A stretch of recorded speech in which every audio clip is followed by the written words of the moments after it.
আল্লাহর নবী মেরাজ শুরু করলেন উম্মে হানির ঘরে। জিব্রাইল এসে নবীজিকে বের করে নিলেন। বের করার পরে ওপেন হার্ট সার্জারি যেটা বলা হয় সিনা সাক করার জন্য, এই গলার নিম্ন অংশ থেকে একবারে নাভি পর্যন্ত ফেরে হাড় বের করা হলো। ওই হাড়গুলি বের করে জমজমের পানিতে ধৌত করা হলো। আল্লাহর নবীর কাল ধৌত করার পরে আল্লামা ইমাম জালালউদ্দিন সুয়ুতী রাহমাতুল্লাহ আলাইহি আল কিসাতুল বিসরা নামক একটা কিতাব উনি লিখেছেন, অর্থাৎ এই মেরাজ সম্পর্কিত একটা কিতাব উনি লিখেছেন।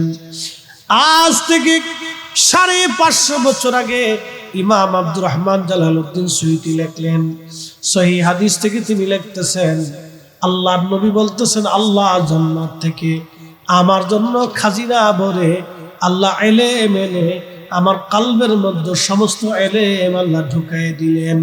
একবার জোরে বলা যাবে কি সুবহানাল্লাহ। সমস্ত ইলমগুলি নবীজির কাল মুবারকের ভিতরে আল্লাহ ঢুকাই দিলেন। এই জন্য আল্লাহ বলেন, কামা আরসালনা ফীকুম রাসূলাম মিনকুম ইয়াতলু আলাইকুম আয়াতিনা। নবী গো, আপনাকে দুনিয়ার মধ্যে পাঠিয়েছি, আপনি দুনিয়ার ভিতরে যাইয়া আমি আল্লাহর আয়াত সমূহ তেলাওয়াত করে করে আপনার উম্মতকে শোনাবেন। অথচ একটা অক্ষর দুনিয়ার কোন মানুষ থেকে তিনি শুনেন নাই, তিনি শিখেন নাই, তিনি লেখেন নাই, কিন্তু আল্লাহর আয়াত সমূহ আমার নবী আমাদেরকে পড়িয়ে পড়িয়ে শুনিয়ে শিখিয়ে দিয়ে গেছেন। কোন আয়াতের অর্থ কি, কোন আয়াতের ব্যাখ্যা কি, কোন আয়াতের বিধান কি, নবী যদি না বলতেন সাহাবীরা বুঝতেন না। আল্লাহ বলেন, হুজুর শুধু এখানে শেষ না, ওয়ায়ুযাক্কিকুম, আপনি উম্মতকে পবিত্র বানাবেন, পবিত্র বানাবেন, পবিত্র বানাবেন, পাক বানিয়ে দিবেন। এখন আপনাদেরকে প্রশ্ন করি, জবাব দিবেন। এটার নাম পানি। এই পানির মধ্যে যদি 1 ফোঁটা গরুর পেশাব আপনি ছেড়ে দেন, আর এই পানি দিয়ে আপনি যদি ওযু করেন, বলেন ওযু কি হবে?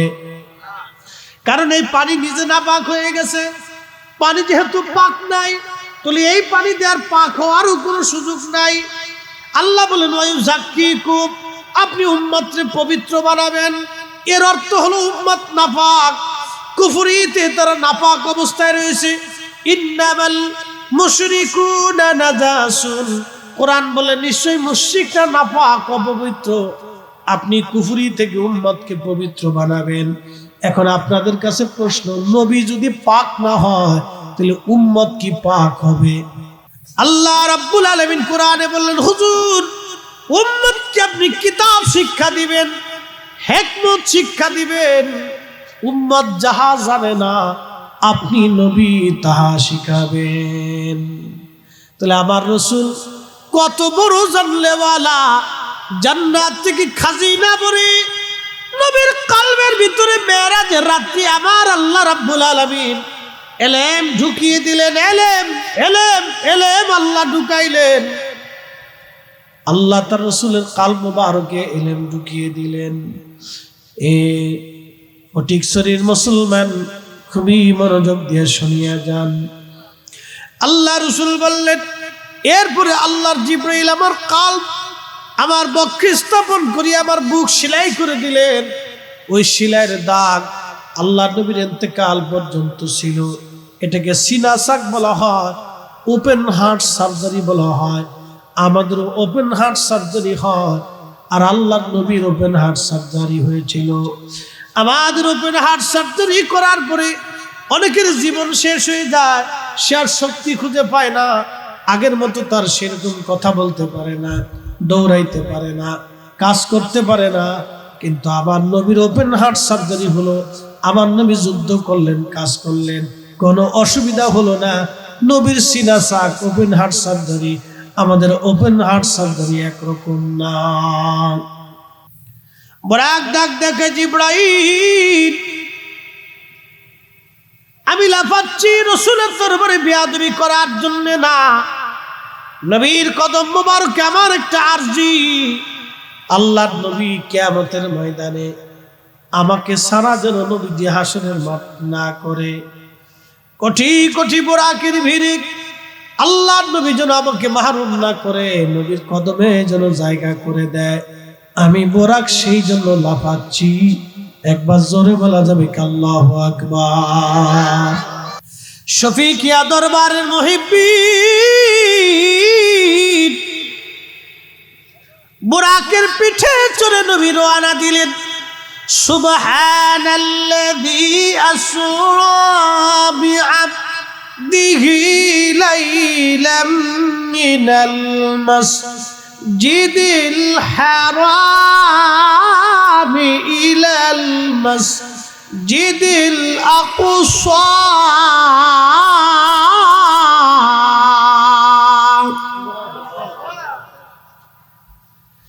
আল্লাহ মেরাজের ওয়াজ করার আগে নিজে সুবহানাল্লাহ বললেন, নিজে আল্লাহ সুবহানাল্লাহ শব্দ বললেন। আল্লাহু আকবার। আল্লাহর নবী বলতেছেন, আমি বোরাকের পিঠে চললাম, বোরাক আমাকে নিয়ে রওনা করলো।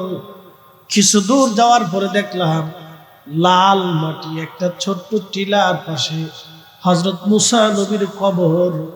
মারারতু বি মুসা ওয়া হুয়া ইউসাল্লি ফি কবরিহি। আমি দাঁড়ায় দেখলাম মুসা নবী কবরের ভিতরে দাঁড়ায় দাঁড়ায় সালাত আদায় করতেছে। চিৎকার করে জোরে বলেন আল্লাহু আকবার। সহিহ মুসলিমের হাদিস, নবী বলেন আমি দেখলাম মুসা নবী কবরের ভিতরে দাঁড়াইয়া দাঁড়াইয়া সালাত পড়ে, নামাজ পড়তেছে মুসা নবী উপরে, মুসা নবী কবরে। কি আশ্চর্য! আমার নবী বোরাকের পিঠে দুনিয়ার উপরে জড় জগতে, মুসা নবী কবরের জগতে। যেই নবী দুনিয়ার জগৎ থেকে কবরের জগতের হালত দেখে, সেই নবী রওজা মুবারক থেকে আজকের মাহফিল দেখার ক্ষমতা আছে না নাই? তুলিজুল লাইলা ফিন নাহারি ওয়া তুলিজুন নাহারা ফিল লাইল।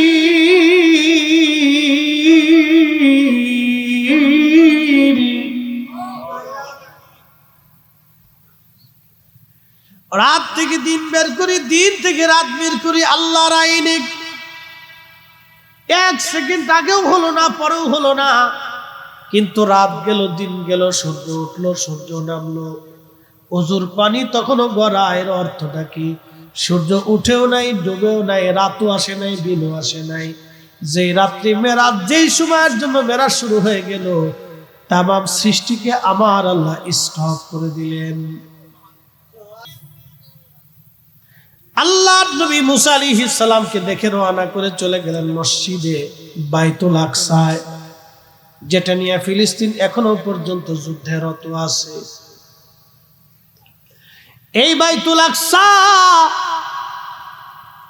আল্লাহর নবী বললেন, জিব্রাইল আলাইহিস সালাম একটা পাথরকে ফুটা করলেন আঙ্গুল দিয়ে, ওই পাথরের ভিতরে বোরাকের রশি বাঁধলেন। বোরাক বাঁধিয়া আল্লাহর নবী বোরাকের পিঠ থেকে নামলেন। নামার পরে মসজিদের ভিতরে ঢুকে দেখলেন ইব্রাহিম খলিলুল্লাহ নামাজ পড়ে। আল্লাহর নবী বলেন, আমার উম্মতেরা, তোমাদের জাতির মিল্লাতের বাবা ইব্রাহিম আলাইহিস সালাতু ওয়াস সালাম দেখতে তোমাদের নবীর মতো। একসাথে বলবেন মারহাবা। আমাদের রাসূলের মতোই তার চেহারা ছিল, সুন্দর ছিলেন আল্লাহর নবীর মতো।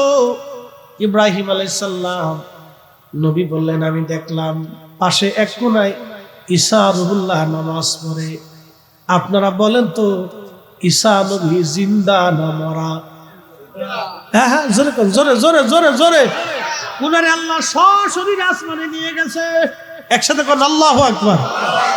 তাহলে বাইতুল আকসায় যে উনি আইলেন শুধু রুহু না দেহ নিয়ে? জোরে বলতে হবে, জোরে জোরে। আজকে বুঝে যান, মেরাজ আল্লাহ রাসূলের জীবনে শুধু আশ্চর্য বস্তু না, এটা ঈমানদারদের জন্য অনেক বড় ঈমানের সহায়ক। ঈমানদারদের জন্য এটা ঈমান। আল্লাহ রাসূল চিনার জন্য মেরাজ যথেষ্ট। হযরতে ঈসা রুহুল্লাহ নামাজ পড়তে লাগলেন। দেখতেই হযরত ঈসা একটু লম্বা লম্বা, একেবারে ছোট না, চুলগুলি তার ঘাড় বাবরি, এত সুন্দর চুল যেন মনে হচ্ছে বে বে বে বে মুক্তার দানাগুলি পড়তেছে, এত সুন্দর দেখা যায়। হযরত ঈসা রুহুল্লাহ আলাইহিস সালাম নামাজ পড়তে লাগলেন। আল্লাহর নবী বললেন, আমি দেখলাম মুসা নবীও নামাজ পড়ে, অথচ মুসা নবী কবরের মধ্যে নামাজ পড়লো, ওনার কবর থেকে বের হইয়া আবার বাইতুল আকসায় যায় নামাজ পড়লো। ও আল্লাহর ওলির মুহিব্বিনেরা, খুব মনোযোগ দিয়ে কথাগুলি খুব দামি। এই জন্য যাকে চিনলো সে আল্লাহকে চিনেছে।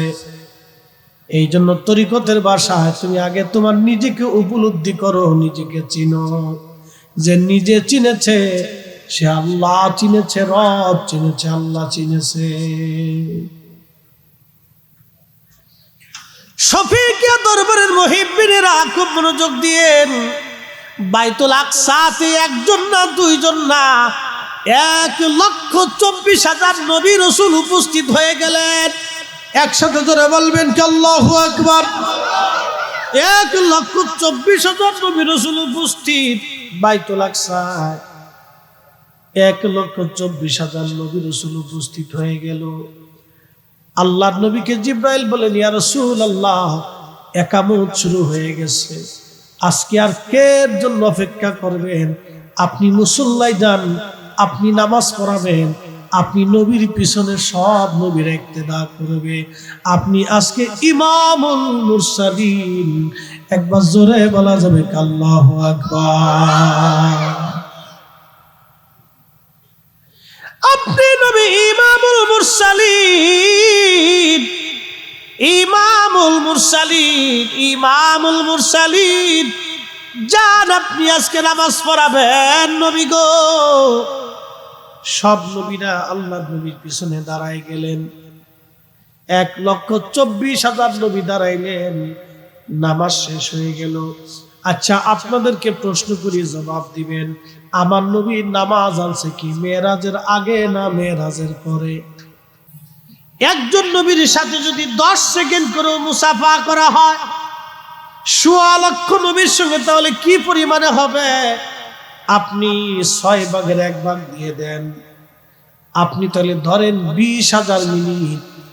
20,000 মিনিট, 20,000 মিনিটকে আপনি এবার ঘন্টা দেন। কত ঘন্টা সময় শুধু বাইতুল আকসার ভিতরে নবী কাটাই দিলেন।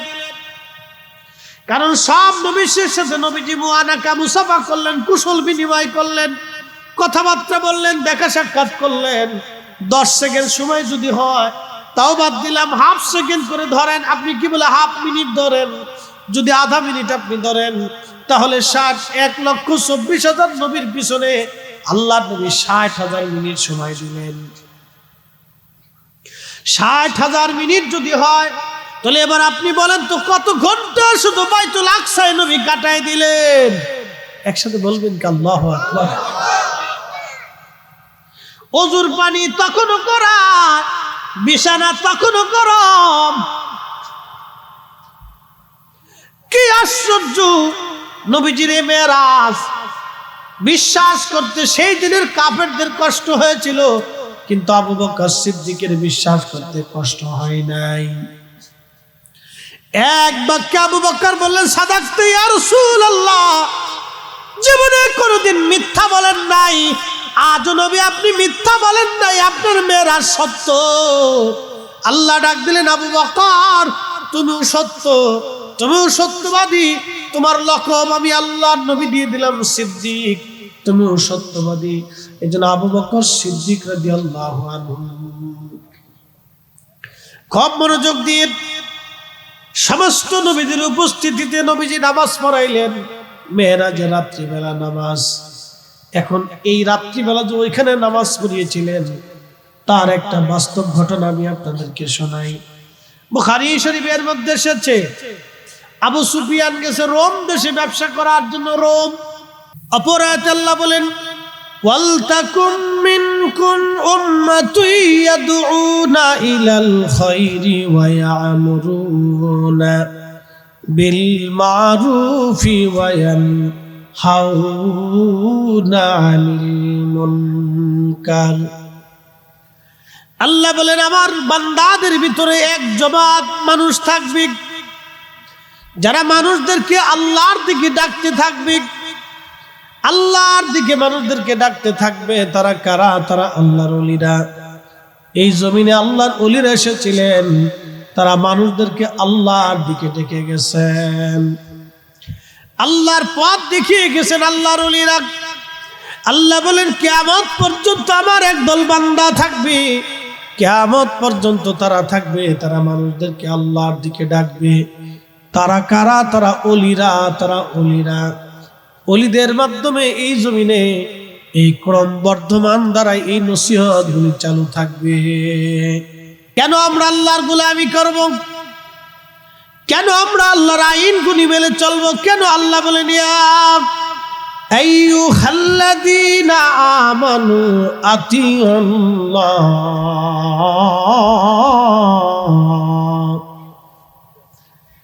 কেন আল্লাহ বলেন হে ঈমানদার তোমরা আমি আল্লাহর আনুগত্য করো? কি জন্য আল্লাহর আনুগত্য দুনিয়ার মধ্যে করা লাগবে আমি আপনাদেরকে বুঝাই। এই যে আমরা দুনিয়ার মধ্যে আসলাম, আপনি আপনার নিজের চেহারার দিকে তাকান। আপনি ছিলেন শুক্রাণু, ডিম্বাণু, একটু পানির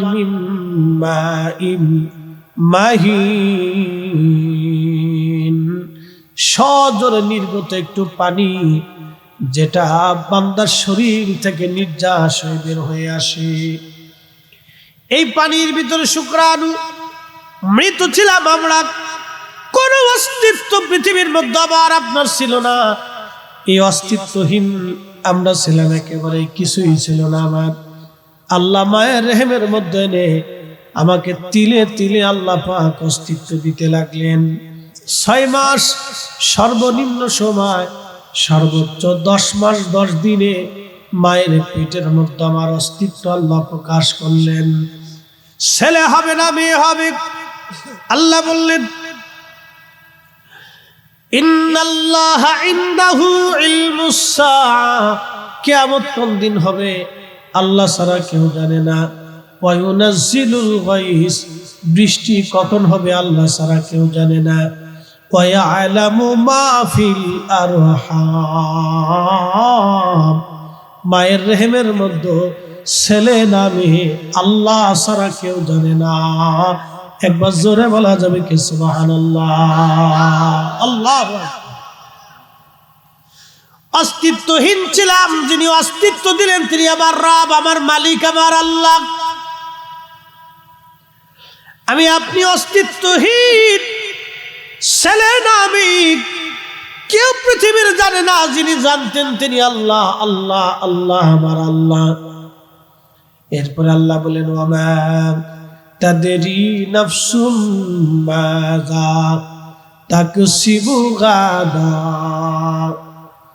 আগামী সময়টা আমার আপনার জন্য কি আসবে, কি ভাগ্যের মধ্যে লেখা আছে আল্লাহ ছাড়া আর কেউ জানে না।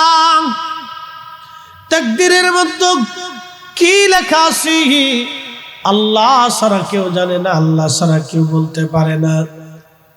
আচ্ছা আপনারা বলেন তো, রাত্রিবেলা ঘুমাইছেন, সকালবেলা ঘুম থেকে উঠবেন, কোনো গ্যারান্টি আছে? কোনো গ্যারান্টি। মাহফিলে আসবেন, বাড়ি ফিরে যাবেন, কোনো গ্যারান্টি নাই। রাত্রিবেলা খাইছেন, সকালবেলা খাবেন, কোনো গ্যারান্টি নাই। সকালবেলা অনেক পদের নাস্তা করেছেন, খাইতে পারবেন, কোনো গ্যারান্টি নাই। কারণ তকদিরের মধ্যে কি আছে আমরা কেউ বলতে পারি না এই কথাগুলি। প্রিয় উপস্থিতি, আবার খুবই মনোযোগ দিয়ে শুনিয়া যান। আগামী মুহূর্তটা আমাদের জন্য কি আসবে আমরা কেউ বলতে পারি না। যিনি বলতে পারেন তিনি আমার আল্লাহ। কেন আল্লাহর ইবাদত আপনি করবেন? এই জন্য করবেন আচ্ছা বলেন, পৃথিবীতে বড় বড় চক্ষু বিজ্ঞানী আছে, বলেন তো আল্লাহর দেওয়া একটা চোখ যদি নষ্ট হয়ে যায়, পৃথিবীর সমস্ত জ্ঞান আর মেধা যদি এক জায়গা হয়, চেষ্টা করে আল্লাহর দেওয়া একটা চোখের মতো কি চোখ বানাই দিতে পারবে? আল্লাহর দেওয়া একটা চোখের মতো কি চোখ বানাইতে পারবে? তাহলে যিনি পারেন তিনি আল্লাহ, তাহলে ওই ইবাদত হবে আল্লাহর। আল্লাহর দেওয়া চোখ দিয়ে দেখে দেখে কোরআন পড়বো আল্লাহর কোরআন আমরা পড়বো, আল্লাহর দেওয়া এই জীবন দিয়ে হাত দিয়ে আল্লাহর কাছে জীবনটাকে ব্যয় করব, এটাই হলো আমাদের কাজ। প্রিয় উপস্থিতি, খুব মনোযোগ দিয়ে শুনিয়া যান। আল্লাহ একটা জিহ্বা আমাদেরকে দিলেন, এই জিহ্বার উপর আপনি যে খাবারটা দেন, ওই জিহ্বা বলে দেয় এটা এই খাবার, সেটা সেই খাবার। এক এক খাবারের এক এক স্বাদ আল্লাহ পাক দিয়ে দিলেন। একই মাটির ভিতরে আল্লাহ শত শত কোয়ালিটির ফল দিলেন, একই মাটির ভিতর থেকে আল্লাহ শত শত কোয়ালিটির খাবার দিলেন, একই মাটির ভিতর থেকে আল্লাহ শত শত কোয়ালিটির গাছ দিলেন, একই পানির ভিতর থেকে আল্লাহ হাজার শত কোয়ালিটির মাছ দিলেন। ভাইজান, একই জমিনের উপর থেকে আল্লাহ শত শত কোয়ালিটির পশু পাখি দিয়ে দিলেন। আপনি এদেরকে খান, আল্লাহ যেটা হালাল করেছেন সেটা খান, সেটা ভক্ষণ করেন, আপনি সেটা খাচ্ছেন। আল্লাহু আকবার। জিহ্বা একটা, কিন্তু খাবার আছে হাজার হাজার। সূর্য এবং নক্ষত্র এবং চাঁদ আল্লাহর আইনে যার যার কক্ষপথে সে চলমান সূর্য তার আল্লাহর আইনে চলমান।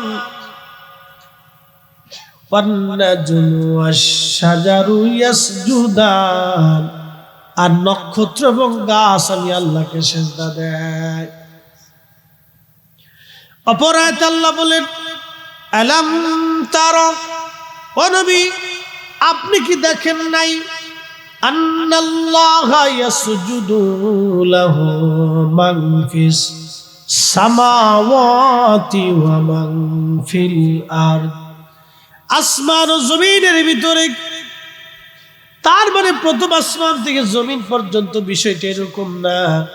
আসমান জমিন নভমণ্ডল ভূমণ্ডল, এই নভমণ্ডল ভূমণ্ডল, তার মানে নভমণ্ডল ভূমণ্ডল একটা না, 7টা আসমান আর 7টা জমিনের ভিতরে যা আছে সব আল্লাহকে সেজদা দেয়। কেউ আল্লাহকে সেজদা দেওয়া বাদ দেয় নাই। একবার জোরে বলা যাবে কি আল্লাহু আকবার। সমগ্র সৃষ্টিগুলি আল্লাহর কুদরতি কদমের সামনে মাথা নত করে সেজদায় পড়িয়া যায়। আল্লাহর কোরআন বলল, আশ-শামসু ওয়াল কমারু ওয়ান নুজুমু ওয়াল জিবালু ওয়াশ-শাজারু ওয়াদ দাওয়াবু ওয়া কাসীরুম মিনান নাস।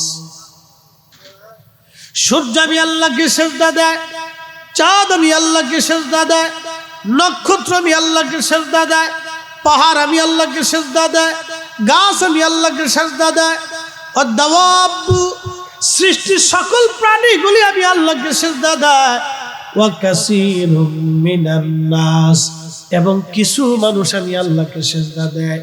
সব মানুষ আল্লাহকে সেজদা দেয় না। সব মানুষ যদি আল্লাহকে সেজদা দিত, তাহলে বাংলাদেশে এই কয়টা মসজিদে কুলাইতো না, আরো মসজিদ দরকার। ঢাকা শহরে মসজিদে কুলাইতো না, আরো মসজিদ দরকার। পৃথিবীতে এই কয়টা মসজিদে হয় না, আরো হাজার হাজার মসজিদ প্রয়োজন ছিল। সবাই আল্লাহকে সেজদা দেয় না। খুব মনোযোগ দিবেন। আল্লাহর সৃষ্টি সবকিছু আল্লাহর আইনে চলমান, কোনো কিছু আল্লাহর আইনের বাহিরে নাই। মৃত্যু কার আইনে? রোম সম্রাট আরব বণিকদেরকে ডাকলেন, তো আরব বণিকদের ভিতরে আবু সুফিয়ান ছিল প্রধান। রোম সম্রাট তাকে ডেকে নিয়ে বসতে দিলেন। সম্রাট সিংহাসনে বসা, আরব্য বণিকরা নিচে বসা। সম্রাট জিজ্ঞেস করলেন, আপনাদের মধ্যে লিডার কে? আবু সুফিয়ান বলেন, আমি আরব্য বণিকদের লিডার, আরব দেশের প্রধান আমি। রোম সম্রাট জিজ্ঞেস করলেন, আরব্য বণিক, আজকে সত্য কথা বলবে, তোমাকে কিছু জিজ্ঞাসা করব। আবু সুফিয়ান বলল, হ্যাঁ আপনি বলেন, কি বলতে চান? বলে, তোমাদের দেশে বলে একজন নবী আসছে, তার নাম মুহাম্মদ, বাবার নাম আব্দুল্লাহ, মায়ের নাম আমিনা, সে নাকি কুরাইশ বংশের বলো হাশিমের সন্তান। আবু সুফিয়ানের চিন্তা হলো, যদি মিথ্যা কথা বলি তাহলে আমার সাথীরা যদি বলে দেয় যে বাদশাহ আমাদের আমির মিথ্যা বলতেছে, তাহলে আমার মান সম্মান চলে যাবে, রোম সম্রাট আমাকে শাস্তিও দিতে পারে। তো মিথ্যা বলা যাবে না, তবে আজকে সাইরেও দেওয়া যাবে না। আজকেও একটা সুযোগ আছে, মুহাম্মদ আজকে ধরাই দিবে। আবু সুফিয়ানের চিন্তা হলো এটা। বাচ্চা ডাক দে বলল, আবু সুফিয়ান বলো সত্য, মিথ্যা বলবা না তুমি। তিনার নাম বলে মুহাম্মদ, বলে হ্যাঁ। জীবনেও বলে মিথ্যা বলে নাই, বলে হ্যাঁ। দেখেন চরিত্র বলে খুবই সুন্দর, বলে হ্যাঁ। সম্ভ্রান্ত পরিবার, বলে হ্যাঁ। আরব দেশে তার মতো বংশ বলে আর কারো নাই, বলে হ্যাঁ। তিনি উত্তম চরিত্রের অধিকারী, বলে হ্যাঁ। রোম সম্রাট ডাক দিয়ে বলল, আরব বণিক, তাহলে তো উনি শেষ নবী, উনি আখিরি নবী। এবার আবু সুফিয়ান ডাক দেখে, বাচ্চা আমার একটা কথা আছে। বলে, কি কথা বলো?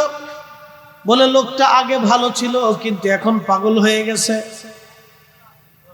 বলে, কি করে পাগল হইল?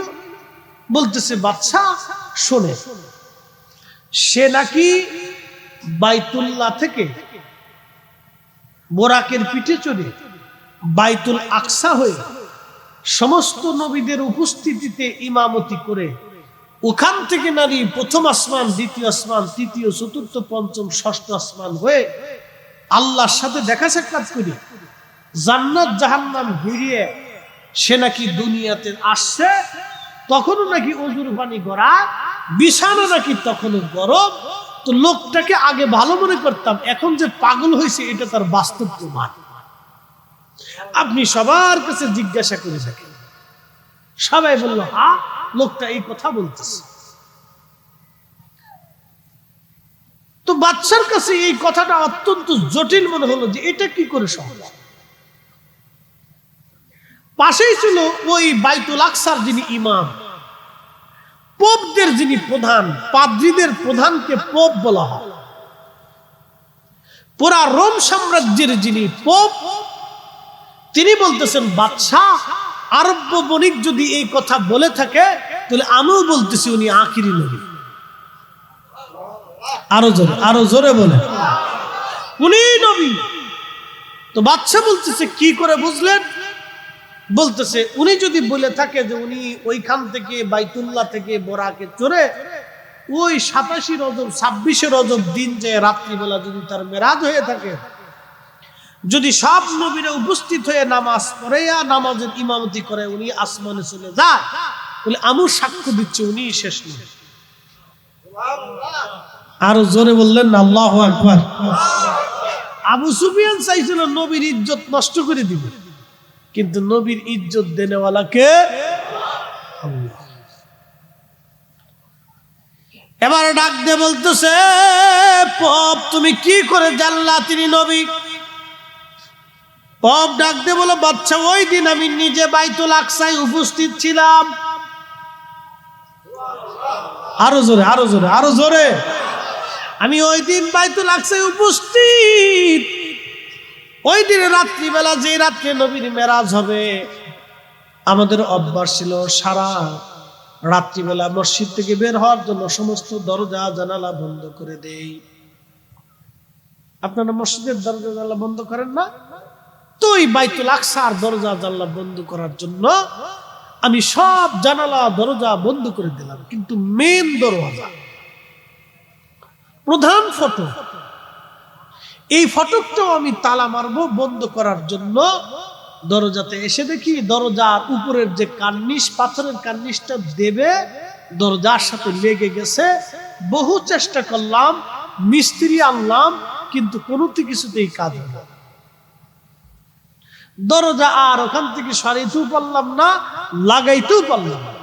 মিস্ত্রি বলল যে হুজুর, রাত্রিবেলা এটা আমাদের পক্ষে সম্ভব না, কালকে সকালবেলা এসে ওই কার্নিশ কেটে তারপরে দরজা আপনাদেরকে ঠিক করে দিয়ে যাবে। আরো জোর বল। না না, হয় না, আরো জোর। তাহলে নবীজির মেরাজ কি স্বপ্নে না বাস্তবে? বাস্তব। সহিহ বুখারীতে ঘটনাটা আসছে। এবার এই পোপ ডাক দিয়ে বলতেছে, বাদশা, ওই দরজা খোলা রেখে আমি চলে আসলাম। সকালবেলা ভোরে ভোরে আমি দরজার কাছে গেলাম, যাওয়ার পরে দেখি সেই কার্নিশার নিচেও নাই। সেই পাথরের কার্নিশটার দেওয়ালের দরজার সাথে লাগানো না, সে আগের জায়গায় বসে আছে। দরজা আস্তে করে লাগাইলাম, দরজা খুললাম, কোনো অসুবিধা নাই।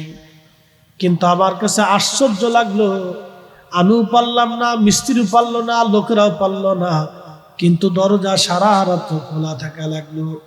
তাওরাত, জবুর আর ইনজিল ঘুটে ঘাটে দেখলাম আখিরি নবী মক্কাতুল মুকাররমা থেকে আব্দুল্লাহর বেটা আমিনার কলিজার টুকরা মুহাম্মাদুর রাসূলুল্লাহ সাল্লাল্লাহু আলাইহি ওয়াসাল্লাম বোরাকের পিঠে চড়ে বাইতুল্লাহ হয়ে সুবহানাল্লাযী আসরা বিআবদিহি লাইলাম মিনাল মাসজিদিল হারামি ইলাল মাসজিদিল আকসা।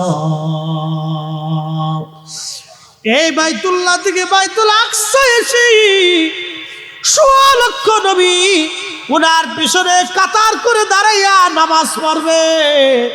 উনার ইমামতিত্বে নামাজ শেষ করার পরে ওখানেই বোরাক বাঁধবে। আমি দেখলাম বোরাক বাঁধার চিহ্ন দেখা যায়। বাদশাহ তারে বাহনটা বাঁধবে, সেটার চিহ্ন নিদর্শন আমি দেখেছি। দরজা খোলা ছিল। ওই রাত্রিবেলা তার মেরাজ হয়ে গেছে। তাওরাত, জবুর, ইনজিলের মধ্যে লেখা আছে। বাচ্চা আর বোঝার বাকি নাই, উনি আখিরি নবী। ওনার পরে আর কোন নবী দুনিয়াতে আসবে না। চিৎকার মেরে জোরে বলেন না মারহাবা। শ্রেষ্ঠ নবী দিলাম তরিয়ে নিতে রোজ হাসরে, পথ না ভুলি তাই তো দিলে পাক কুরআনের বাণী। খোদা তোমার মেহেরবানি। এটা আমার রাসূলের মেরাজের একটা পাঠ।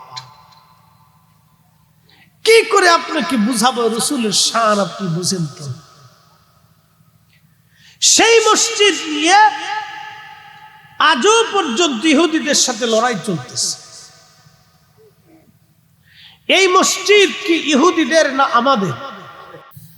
আল্লাহ রাসূল নামাজ পড়লেন। এখন প্রশ্ন, নবীজি মেরাজ থেকে ফিরে আসার সময় নামাজ আনলেন, তাহলে মেরাজে যাওয়ার আগে নবীজি নামাজ পড়াইছেন, কারণ কি? ওয়ায়ুআল্লিমুকুমুল কিতাবা ওয়াল হিকমাতা ওয়ায়ুআল্লিমুকুম মা লাম তাকুনু তা'লামুন।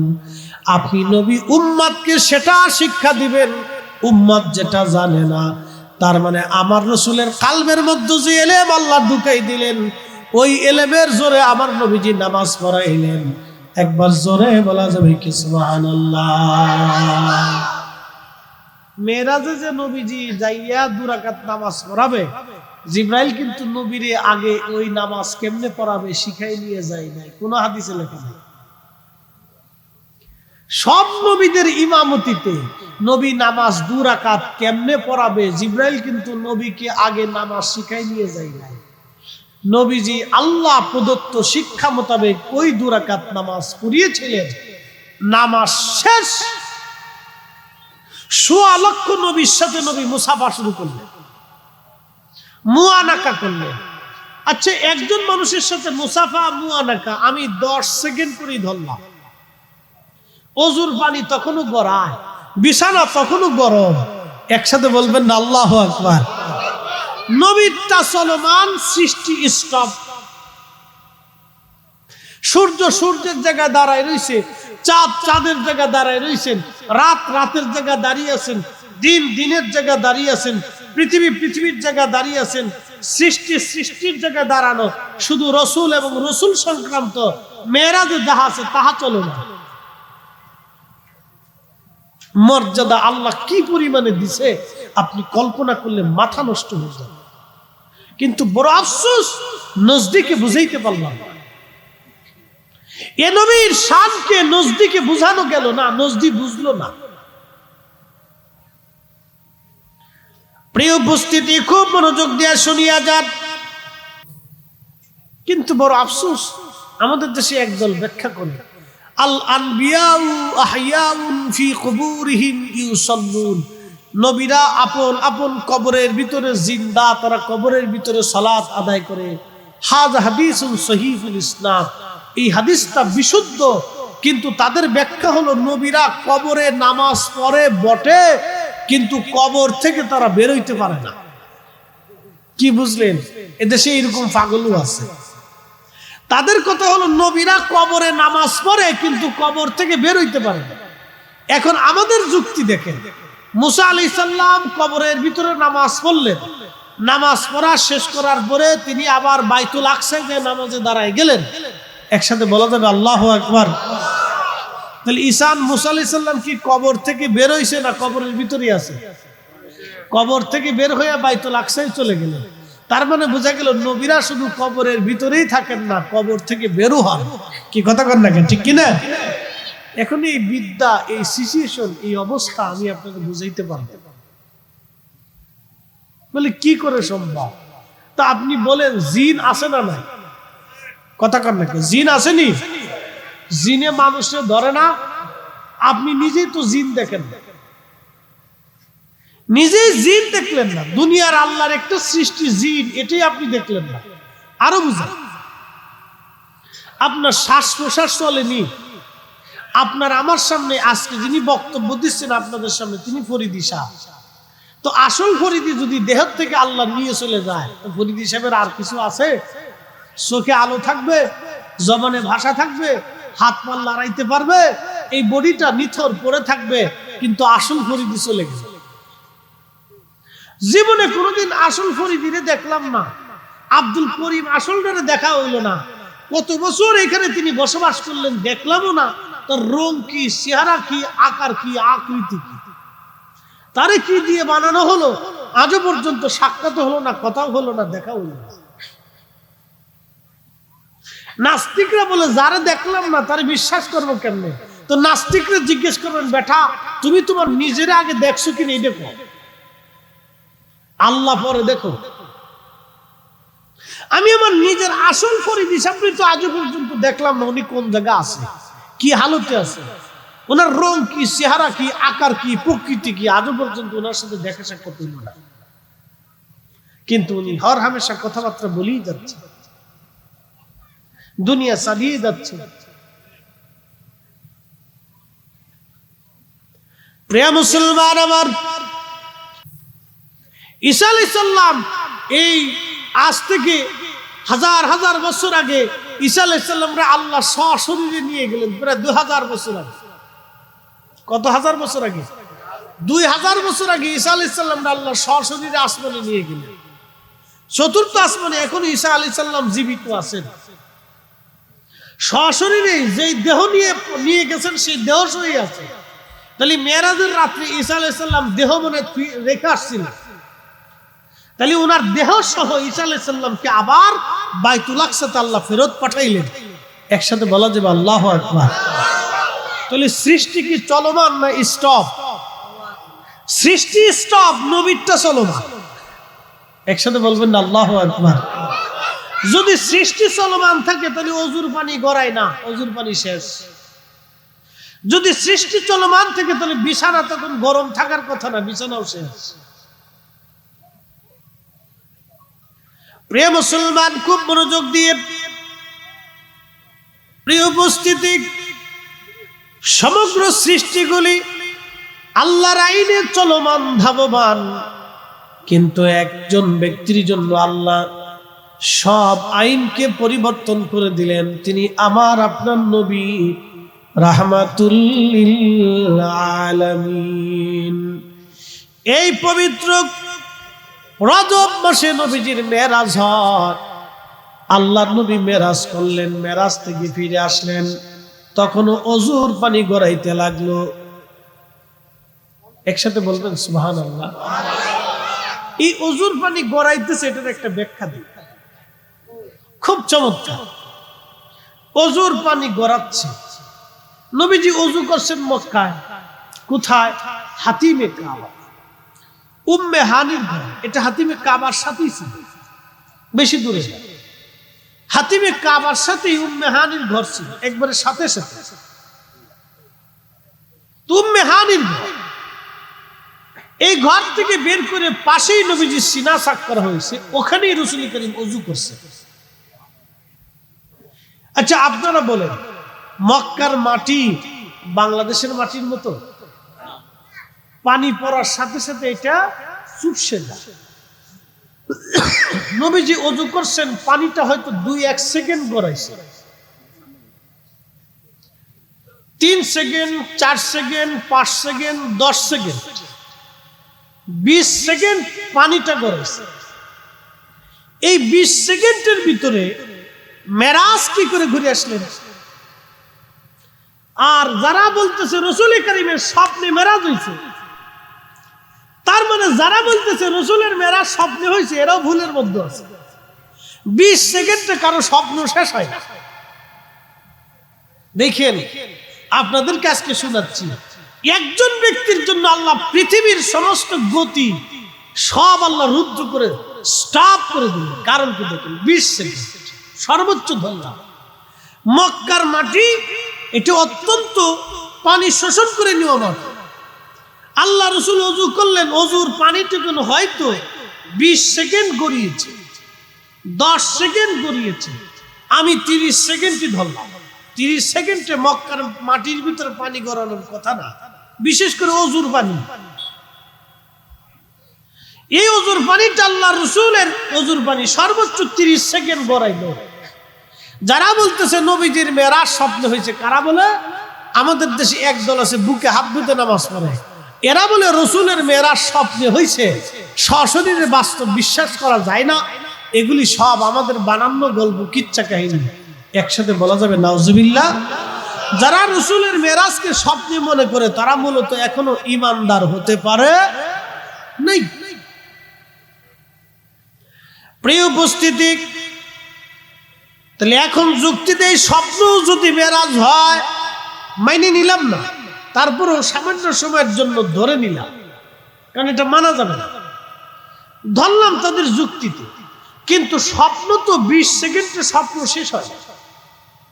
এই মেরাজের এত বিরাট ওয়াজ, জান্নাতে গেলেন, জান্নাত দেখলেন, জাহান্নাম দেখলেন, স্বপ্নে নবীকে নিলেন, বাইতুল আকসায় গেলেন, ইমামতি করলেন, ওখান থেকে আসমানে নিলেন, ফেরেশতাদের সাথে কথা হলো, নবীদের সাথে কথা হলো। তো 20 সেকেন্ডে তো স্বপ্ন শেষ হওয়ার কথা। তখন রাসূল ফিরে আসে, তখন ওযুর পানি গড়ায়। আর স্বপ্নে যদি মেরাজ হয়, তাহলে ওযু করলেন কি করে? ওযু করার দরকার। স্বপ্নের জন্য তো ওযুর শর্ত দাও। ঘুমিয়ে রয়েছেন স্বপ্নে, তো ওযুর দরকার কি? স্বপ্নের মেরাজে সিনা সাকের দরকার, সিনা পরিষ্কার করার দরকার, এখানেও কোনো প্রয়োজন। তার মানে এদের কথা অবান্তর, অযুক্তি। নবীজির মেরাজ স্বপ্নে হয় নাই, বাস্তবেই হয়েছে। কথা কোন ঠিক কিনা? খুব মনোযোগ। কোরআনের ভুল ধরার কোনো সুযোগ নাই। কোরআন 1450 বছর আগে যেমন এখনো তেমন, পৃথিবী আরো কোটি বছর যদি থাকে, তাহলে এই বিধানটাই মানুষের শান্তির জন্য যথেষ্ট হবে। নতুন করে আর কোনো নবী কোনো বিধান আসমান থেকে আসার কোনো সুযোগও নাই এবং প্রয়োজনও নাই। উপস্থিতি খুবই মনোযোগ দিয়েন। এই মাইকম্যান কই, এটা যদি সাউন্ডটা বারবার শব্দ হয় এটা একটু কমাই দেয়, এটা ডাবল শব্দ করে, এটা কমাই দিয়ে একটা লেভেলে দিয়ে দাও। আচ্ছা হ্যাঁ ঠিক আছে, এভাবে একটু সাউন্ডটা বাড়াই দাও, একটা সাউন্ড আসলে ভালো। আল্লাহ আমাদের প্রত্যেকের যেন আখিরি নবী রাহমাতুল লিল আলামিনের গোলাম হিসেবে কবুল করে নেয়, আমরা সকলে বলে আমিন। তো আল্লাহ এই আয়াতে বলছেন আতিউল্লাহ, তোমরা আল্লাহর আনুগত্য করো, আল্লাহর ইত্তেবা করো। ইত্তেবা আনুগত্য, অনুসরণ। আল্লাহর কোরআনে আল্লাহ পাক আমাদেরকে যেটা আদেশ করেছেন সেটা আমরা মান্য করব, যেটা নিষেধ করেছেন সেটা থেকে আমরা দূরে চলে যাব। এটাই হচ্ছে আল্লাহর কোরআনকে মেনে চলা। আল্লাহর কোরআনে আল্লাহ অনেক শব্দ উচ্চারণ করেছেন আল্লাহকে মানার জন্য, অনুসরণ করার জন্য। আল্লাহ বলেছেন আবুদুল্লাহ, তোমরা আমি আল্লাহর ইবাদত করো, ওয়ালা তুশরিকু বিহি শাইয়া, আমি আল্লাহর সাথে শিরিক করবে না, অংশীদারিত্ব সাব্যস্ত করবে না। আমি আল্লাহর সাথে কোনো অংশীদারিত্ব নাই, আমি আল্লাহর সাথে কোনো কাউকে শিরিক করবে না। এই যে আল্লাহ পাক আমাদেরকে শব্দমালা দিলেন যে তোমরা আমি আল্লাহর ইবাদত করো এবং আমি আল্লাহর সাথে তোমরা শিরিক করবে, কেন করবে না এর বিস্তারিত ব্যাখ্যা আমি যদি আপনাদের সামনে উপস্থাপন করি, কিছুটা উপস্থাপন করা আমাদের জন্য অত্যন্ত জরুরি। আল্লাহর কোরআনে আল্লাহ আমাদেরকে আরো নসিহত করছে, তার ভিতরে একটা নসিহত হচ্ছে ওয়াতাফাক্কারুনা ফি খালকিস সামাওয়াতি ওয়াল আরদ, তোমরা আল্লাহর সৃষ্টি নিয়ে তাফাক্কুর করো, গবেষণা করো, ফিকির করো, চিন্তা করো, মোরাকাবা করো, মুশাহাদা করো, মুজাকারা করো, মুহাসাবা করো, মুজাহাদা করো। এই যে তরিকতের অনেকগুলি ভাষা আছে, আমরা যারা তরিকত গ্রহণ করেছি, পীর ও মুর্শিদের কাছে বায়াত নিয়েছি, অঙ্গীকারবদ্ধ হয়েছি, আমাদের জন্য এই বিষয়ের উপর একটা সবক আছে। এই সবকটা হচ্ছে মোরাকাবা করা, মুশাহাদা করা, অর্থাৎ ধ্যান মগ্ন হওয়া যে আল্লাহ আমাকে কেন পৃথিবীতে পাঠাইলেন, কি উদ্দেশ্য করে আল্লাহ আমাকে দুনিয়াতে পাঠাইলেন, আমার মতো একটা ক্ষুদ্র সৃষ্টিকে আল্লাহ পৃথিবীর মধ্যে পাঠাইয়া আশরাফুল মখলুক বানাই দিলেন। পৃথিবীতে মানুষের চাইতে কোটি কোটি কোটি কোটি গুণ বড় আল্লাহর সৃষ্টি আছে, তাকে আল্লাহ আশরাফ বানাইল না, কিন্তু মানুষকে আল্লাহ শ্রেষ্ঠত্ব দিল। কারণটা ফেরেশতা আছে, জিন আছে। বিজ্ঞানের গবেষণা অনুযায়ী সারা পৃথিবীতে 4 লক্ষ প্রজাতির জীব আল্লাহর পৃথিবীতে আছে। শুধু এই পৃথিবীতে 4 লক্ষ প্রজাতির জীব আছে, এটা বিজ্ঞানের গবেষণা। বিজ্ঞানের গবেষণার বাহিরেও আরো অনেক জীব সৃষ্টিতে আছে, হয়তো সেটা বিজ্ঞানের ধারণা এবং গবেষণার বাহিরে। আল্লাহ রাব্বুল আলামিন এই 4 লক্ষ প্রজাতির জীবের মধ্যে আমাদেরকে শ্রেষ্ঠত্ব দিলেন, মানুষদের। কেন শ্রেষ্ঠত্ব দিলেন? কারণ কি জন্য? একটা মাত্র কারণ। আল্লাহর কোরআন এইভাবে বলতেছে, ওয়ামা খালাকতুল জিন্না ওয়াল ইনসা ইল্লা লিয়াবুদুন। আমি মানুষ এবং জিন এই দুইটা সম্প্রদায়কে শুধুমাত্র আমি আল্লাহর ইবাদত করার জন্য, গোলামি করার জন্য পৃথিবীতে পাঠিয়েছি। আল্লাহর উদ্দেশ্য একটা, এই মানুষ পৃথিবীতে আল্লাহর গোলামি করবে, আল্লাহর ইবাদত করবে, আল্লাহর আইন কানুনগুলি সে পৃথিবীতে মেনে চলে যাবে। এটার জন্য আল্লাহ পৃথিবীতে আমাদেরকে পাঠাইল এবং পাঠাইয়া আমাদের হেদায়েতের জন্য আল্লাহ যুগে যুগে যুগে যুগে নবী পাঠাইল। আমাদের রসুলের মাধ্যমে নবুয়তের ধারাকে আল্লাহর নবী স্টপ করে দিল, কিন্তু আল্লাহ বেলায়েতের দরওয়াজাকে খোলা রাখলেন। এই বেলায়েতের দরজার মাধ্যমে অসংখ্য আল্লাহর ওলি এবং আল্লাহর প্রিয় মেহবুব বান্দাদেরকে আমাদের মাঝে পাঠাইল। তারা এসে এসে এসে এসে আমাদেরকে একটা ধারার ভিতরে নিয়ে, একটা রেজুলেশনের মধ্যে নিয়ে আমাদেরকে আল্লাহ এবং তার রসুলের দিকে ঝুঁকাই দিন। আপনারা যদি আল্লাহর ওলির মুহিব্বিন না হতেন, আল্লাহর কুতুবের কাছে বায়াত না হতেন, তাহলে আজকের মাহফিলটা এখানে হইতে না। এটা কিন্তু চিরসত্য।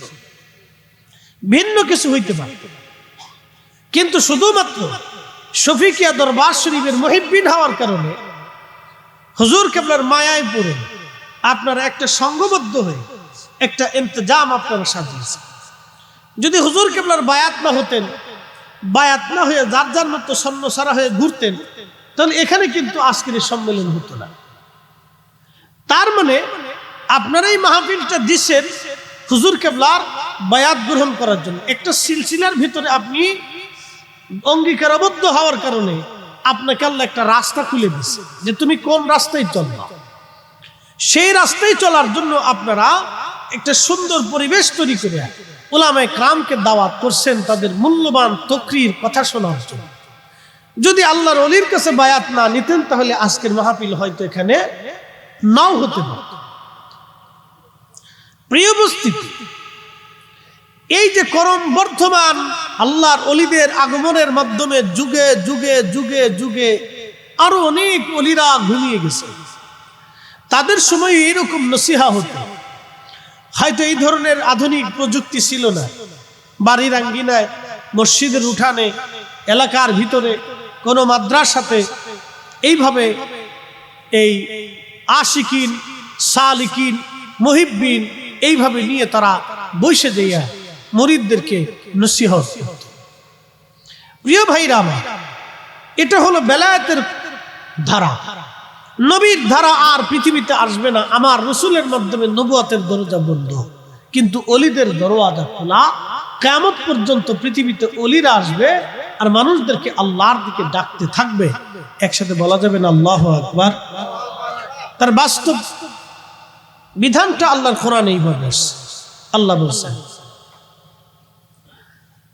আল্লাহ রাব্বুল আলামিন বলেন, খায়রা উম্মাতিন উখরিজাত লিন-নাসি তা'মুরুনা বিল মা'রুফি ওয়া তানহাউনা আনিল মুনকার। আল্লাহ বলেন, ওয়া ইউআল্লিমুকুমুল কিতাবা ওয়াল হিকমা ওয়া ইউআল্লিমুকুম মা লাম তাকুনু তা'লামুন। শ্রেষ্ঠ নবী দিলাম রে তরিয়ে নিতে রোজাহাসুরি। শ্রেষ্ঠ নবী দিলাম রে তরিয়ে নিতে রোজাহাসুরি। পথ না ভুলি তাই তো দিলে পাক কুরআনের বাণী। খুদা তোমার মেহেরবানি। সুন্দর ফুল সুন্দর ফল মিঠা নদীর পানি। খুদা তোমার মেহেরবানি। তুমি কতই দিলে রতন ভাই বারাদার পুত্র স্বজন।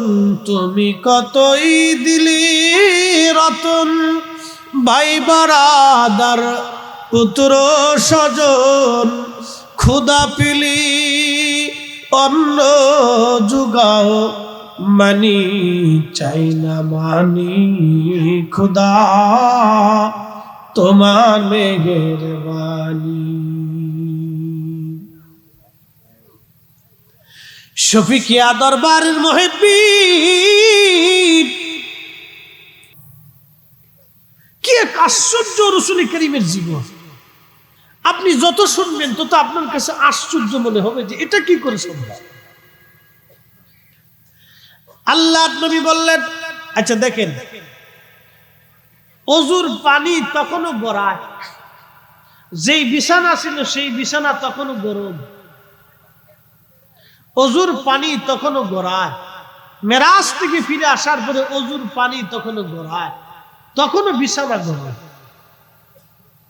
অথচ ওপেন হার্ট সার্জারি হলো, খাজিনা করে এলেম তার কালবের ভিতরে ঢুকিয়ে দেওয়া হলো, বোরাক আনা হলো, বোরাক আনার পরে বোরাক লাফায়, বোরাক লাফাচ্ছে। জিব্রাইল আমিন ধমক দিলেন, এই বোরাক, তুমি জানো তোমার পিঠে আজকে কে আরোহণ করবে? তিনাকে আল্লাহ দাওয়াত করে আসমানে নিচ্ছে, আল্লাহর মেহবুব। ডরে বুরাকের সমস্ত শরীর ঘামে ভিজে গেল, সমস্ত শরীর থেকে ঘাম চুপসে ভিজে চুপসে গেল। বুরাক ডরে ভয়ে, আল্লাহর হাবিব আমার কাঁধে চড়বে। একসাথে জোরে বলবেন আল্লাহু আকবার। বুরাকের ভয়ে শরীর চুপসে গেল ভিজে ঘামে। একটা প্রাণী ভয় পেয়ে গেল। আসতে কেন? জোরে বলেন, আরো জোরে। আল্লাহর আইনে সব স্টাফ, শুধু রাসূল কারীমের ইজ্জতের কারণে সবগুলিকে আল্লাহ স্টাফ করে দিল। সূর্যের জায়গায় সূর্য স্টপ, চাঁদের জায়গায় চাঁদ স্টপ, আকাশের জায়গায় আকাশ স্টপ, সমুদ্রের জায়গায় সমুদ্র স্টপ, নদীর জায়গায় নদী, ঝর্ণার জায়গায় ঝর্ণা, আবহাওয়ার জায়গায় আবহাওয়া, বাতাসের জায়গায় বাতাস, সবগুলিকে আল্লাহ স্টপ করে দিলেন। শুধু আমার রাসূল চলমান। আল্লাহু আকবার। না না, আরো জোরে বলতে হবে আল্লাহু আকবার। আমাদের ইজ্জত না নবীর ইজ্জত? রাসূলের ইজ্জত আল্লাহ সব স্টপ করে দিলেন। প্রধানমন্ত্রী আসবে রাস্তা দিয়ে, মাননীয় প্রধানমন্ত্রী যদি ঢাকা থেকে বাইফোর্স পথে ফটিকছড়ি পর্যন্ত আসে, তুমি যে রাস্তা দিয়ে আসবে সেই রাস্তা স্টপ। 20 দিন পর্যন্ত গোয়েন্দা ডিভিশন কাজ করতে থাকে। 1 মাস পর্যন্ত গোয়েন্দা ডিভিশন তার নিরাপত্তার জন্য কাজ করে, যে এখানে কোনো দুষ্কৃতিকারী কোনো পরিকল্পনা চিন্তা ভাবনা আছে কিনা, রাস্তার নিরাপত্তা জনিত প্রবলেম আছে কিনা, তার এই রাস্তাটা নিরাপদ সফর হবে কিনা, আসলে কোনো অসুবিধা হবে কিনা। দুনিয়ার একজন প্রধানমন্ত্রীর জন্য গোয়েন্দা ডিভিশনের ঘুম হারাম, সিআইডিদের ঘুম হারাম, ডিবির ঘুম হারাম, প্রশাসনের ঘুম হারাম। যে জেলা আসবে সেই জেলার ডিসিএসপির ঘুম হারাম, ওই জেলার নেতা কর্মীদের ঘুম হারাম। প্রধানমন্ত্রী এসেছে, তাকে রিসিভ করতে হবে। কোথায় থাকবে, কোথায় খাবে, কোথায় ঘুমাবে, কোথায় বিশ্রাম নেবে, কত টাইম, কোন জায়গা, কোন রাস্তা, রাস্তা দিয়ে আসবে, সব রাস্তা স্টপ।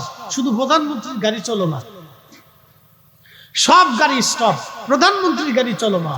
এ নবীর উম্মত, আমার রাসূল যিনি হাবিবুল্লাহ, রাহমাতুল লিল আলামিন, সাইয়্যিদুল কাউনাইন ওয়াস সাকালাইন, মাকামে মাহমুদ ওয়ালা, হাউজে কাউসার ওয়ালা, জান্নাত ওয়ালা, কুরআন ওয়ালা, উম্মত ওয়ালা, সৃষ্টির সাহিব, মাকামে মাহমুদ ওয়ালা, আল্লাহর পিয়ারা মেহবুব, ইমামুল মুরসালিন, দুনিয়া থেকে মেরাজে আল্লাহর দিদারে, আল্লাহর সাক্ষাতে যাবে, আল্লাহর মহব্বতে যাবে, দিদারে রবের জন্য যাবে।